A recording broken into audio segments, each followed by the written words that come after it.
নমস্কার বন্ধুরা, অর্ণব ইলেকট্রিক চ্যানেলের পক্ষ থেকে আজকে আপনাদের সবাইকে এই ভিডিওতে স্বাগত জানাই। বন্ধুরা, আজকে এই ভিডিওতে খুব ইম্পর্টেন্ট একটা আপডেট নিয়ে আলোচনা করব। চাকরিহারা শিক্ষক শিক্ষিকাদের জন্য গুরুত্বপূর্ণ ঘোষণা মুখ্যমন্ত্রীর।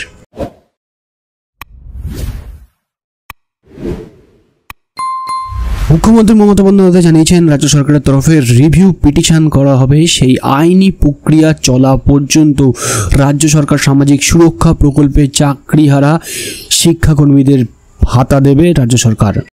2016 সালের স্কুল সার্ভিস কমিশনের পরীক্ষায় প্রায় 26,000 শিক্ষক ও শিক্ষাকর্মীর নিয়োগ হয়েছিল, আর সেই নিয়োগে দুর্নীতির অভিযোগে গোটা প্যানেল বাতিল করেছে সুপ্রিম কোর্ট। চাকরি গিয়েছে কয়েক হাজার শিক্ষাকর্মী, তার জন্য ভাতা ঘোষণা করলো রাজ্য সরকার। সুপ্রিম কোর্টের নির্দেশের ফলে একাধিক অশিক্ষক কর্মীর চাকরি গিয়েছে। সেই সব স্কুলের নানাবিধ কাজকর্ম এখন থমকে আছে। স্কুল পড়ুয়াদের জন্য রাজ্য সরকারের যেসব প্রকল্প রয়েছে তাতেও কিন্তু প্রভাব পড়েছে। সেই অবস্থায় নেতাজি ইনডোর সভা থেকে মুখ্যমন্ত্রী জানিয়েছিলেন, রাজ্য সরকার বিকল্প পথের সন্ধান করবে। শিক্ষাকর্মীদের জন্যই সেই বিকল্প পথে ভাতা দেওয়ার সিদ্ধান্ত নিল রাজ্য সরকার।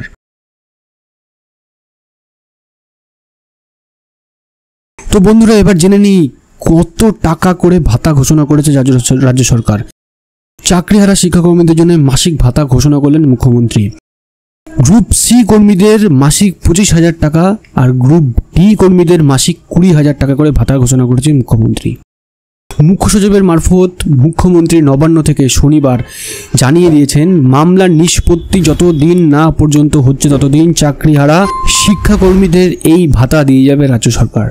তো বন্ধুরা, আজকের প্রতিবেদন থেকে আপনারা ক্লিয়ারলি বুঝতে পারলেন যে চাকরিহারা যে সমস্ত শিক্ষাকর্মী রয়েছেন তাদের জন্য ভাতা ঘোষণা করেছে রাজ্য সরকার।